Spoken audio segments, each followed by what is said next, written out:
Yo les amis, j'espère que vous allez bien. Alors aujourd'hui, c'est notre petit tour d'actualité. On va faire rapidement le tour de la presse en fait. Et je veux particulièrement vous parler dans cette vidéo de Frenkie de Jong, de la rumeur disant que le FC Barcelone le met sur le marché. Alors nous verrons ensemble, est-ce que c'est une opération viable ou non? Est-ce que c'est bon pour le FC Barcelone?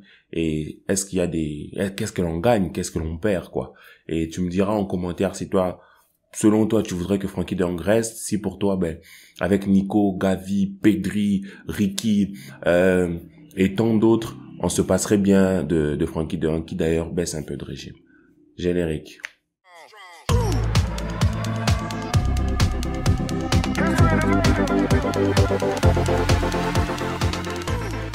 Alors tout d'abord, la rumeur sort d'un journaliste Alvarez du journal en fait de l'émission El Chiringuito, si ça se prononce comme ça. Et petite bombe, pour moi en tout cas c'est une petite bombe, le FC Barcelone met Frenkie de Jong sur le marché. Pourquoi c'est une petite bombe? Parce que venant de ce journaliste-là, il a déjà balancé quelques informations plutôt crédibles, très crédibles même. La majorité de ces informations, lorsqu'il en sort, semblent plutôt crédibles et de sources sûres. Et il balance que Frenkie de Jong serait mis sur le marché parce que le FC Barcelone pense qu'avec des milieux de terrain comme ceux que je vous ai cités en intro de vidéo, ils pourront se débarrasser de lui ou ils pourront se passer de lui parce qu'on a par exemple un Nico qui peut être ce joueur box-to-box là qui est Frenkie de Jong. Alors Frenkie de Jong, selon Transfer Market, je suis pas un expert, il vaut à peu près 90 millions en ce moment. Et le vendre, je sais pas, en hiver, peut-être les très très gros clubs seraient intéressés, du genre Paris Saint-Germain, Manchester City, Chelsea. Mais pour même le vendre en été, on serait autour de 90 millions d'euros, peut-être 80, peut-être 100. Qui sait, s'il y a beaucoup de clubs autour, ça pourrait vite rapidement monter à 100 millions d'euros. Alors financièrement parlant, ce serait vraiment génial, super, parce que en ce moment-là, si tu prends 90 millions d'euros, tu vas pas les réinvestir dans un transfert, mais tu as de quoi utiliser le un tiers, t'as limite 30 millions que tu peux utiliser dans une recrue en hiver, dans quelque chose d'autre en fait, que tu peux redynamiser ton aile gauche, ton aile droite, pardon, ton aile droite ou ton aile gauche, et ça libérerait aussi, ça ferait moins de concurrence pour que les jeunes se développent mieux. Alors ça, ce sont les points positifs en fait d'une probable vente de Frenkie de Jong. Les points positifs entre guillemets, financièrement parlant. Maintenant, moi personnellement, je suis contre cette idée. Pourquoi? Parce que l'année passée, Frenkie de Jong est avec Lionel Messi, les joueurs qui portent notre équipe. Frenkie de Jong est avec Lionel Messi, les joueurs qui sont les plus décisifs, qui apportent le plus, qui créent le plus, qui ont le plus de poids en fait lors de grandes performances. Et c'est pas parce que cette saison, c'est un peu en dents de scie. En fait, ce qu'on peut se permettre de dire qu'on n'a plus besoin de Frenkie de Jong, vas-y. Nico est en train de tout péter, Gavi pète tout, Pedri sera sûrement Golden Boy, tout ça. On n'a plus besoin de Frenkie de Jong. Frenkie de Jong, je ne sais pas si vous vous rendez compte, Busquets n'a plus beaucoup de temps. Et après Busquets, le milieu de terrain, le seul milieu de terrain viable, le seul milieu de terrain potable sur lequel on pourra exiger des choses pendant toute la saison, c'est Frenkie de Jong. Même Pedri, qui est maintenant un peu un joueur confirmé, qui a joué énormément de matchs, qui est maintenant un peu connu dans la scène internationale. C'est un joueur très jeune, il n'a que 18 ans.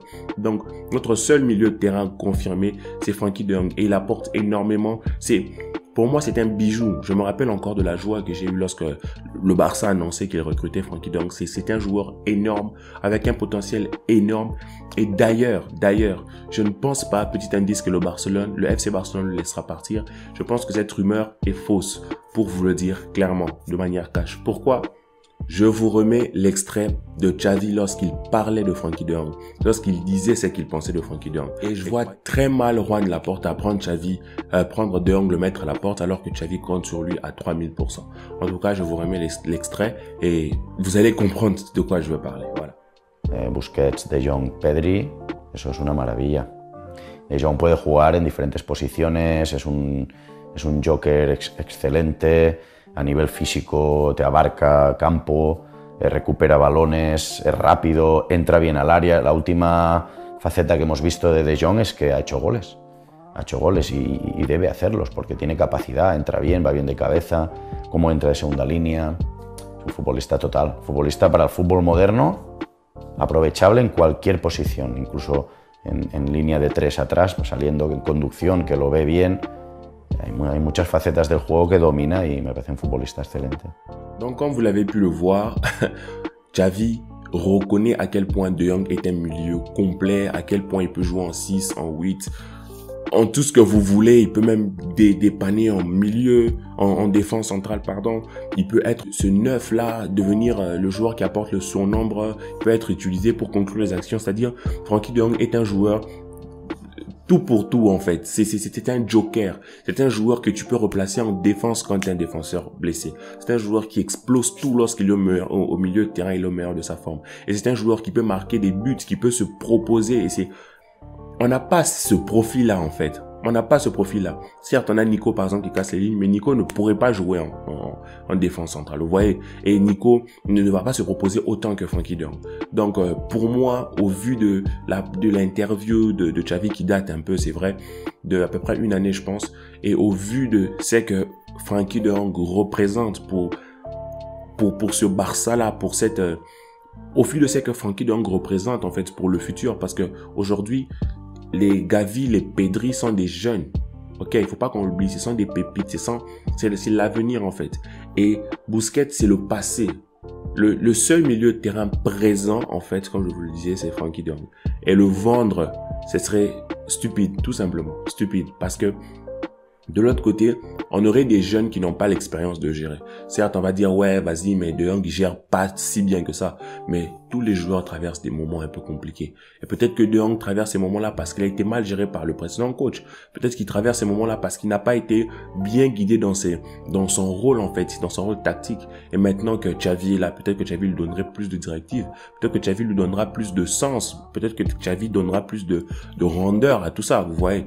Donc, pour moi, je suis de ceux qui pensent que vendre Busquets et vendre De Jong, ce serait vraiment une grosse bêtise. Et surtout pour rester avec des joueurs aussi jeunes. Et limite, je vendrais De Jong pour personne, en fait. Jamais je vends De Jong pour acheter notre milieu de terrain. J'en ai pas besoin. Je ne vends même pas De Jong pour acheter un attaquant. Vous voyez? Parce à quel point De Jong est important, à quel point moi, dans tous mes 11 de rêve, je mets De Jong parce que c'est un joueur extrêmement polyvalent, vous voyez. Donc, il peut tout faire. C'est le 4e attaquant lorsque vous jouez en 4-3-3. C'est le 5e défenseur lorsque vous jouez en 4-3-3. C'est juste incroyable ce qu'il peut faire et sa couverture de balle. Moi, je pense que Xavi va transformer ce joueur-là. Il va le faire passer ce cap-là. Va faire avec lui ce que Guardiola fait avec Kimmich. Vous voyez, quand Guardiola était au Bayern, il a transformé Kimmich en monstre, en fait. Et je crois en ce Xavi-là. Je crois en cette équipe-là, en ce groupe-là. Et je pense tout simplement que cette rumeur est fausse. La question, c'est pourquoi les journaux sortent une telle nouvelle? Il n'y a pas de fumée sans feu. Il y a bien anguille sous roche. C'est peut-être, je ne sais pas. Mais je ne sais pas. Je sais pas imaginer. Est-ce que c'est une fausse nouvelle qui aurait été annoncée? Est-ce que c'est un des responsables du FC Barcelone qui ne sont pas trop Frenkie de Jong et qui a balancé ça comme ça en offre aux médias? Est-ce que je ne sais pas. Mais en tout cas, cette nouvelle est bizarre, en fait. En ce moment, c'est vraiment une nouvelle bizarre. Frenkie de Jong en vente. Franchement, si ça arrive, je serais extrêmement déçu de Juan Laporta, extrêmement déçu de Xavi. Mais je crois que Xavi ne laissera sûrement pas partir. Et si Juan Laporta veut la paix, il doit chercher la paix avec Xavi. Parce qu'une fois que Xavi en paix, il est calme, il peut travailler sur ce qu'il doit faire plutôt qu'avoir un Xavi. Xavi, c'est un joueur qui parle beaucoup. Ouais. Au lieu d'avoir un Xavi un peu comme Antonio Conte qui va aller en conférence de presse dire que ben voilà, on a vendu Frenkie de Jong, maintenant on est en sous-effectif au milieu de terrain, on a que des jeunes, tout ça, vous comprenez. Donc, moi, je compte sur ce Frenkie de Jong là et je crois qu'il reviendra au top de sa forme. Je crois qu'il va nous offrir encore ce pourquoi on l'aime, ce pourquoi on le kiffe. Et moi, je crois que ce Frenkie de Jong là a une place à se faire. Dis-moi en commentaire ce que t'en penses. On se revoit pour la prochaine vidéo qui arrivera bientôt où on parlera de Mercato. Petit indice. De Mercato. D'une recrue. Essaie de deviner en commentaire et dis-moi si tu aimes le contenu. Ciao.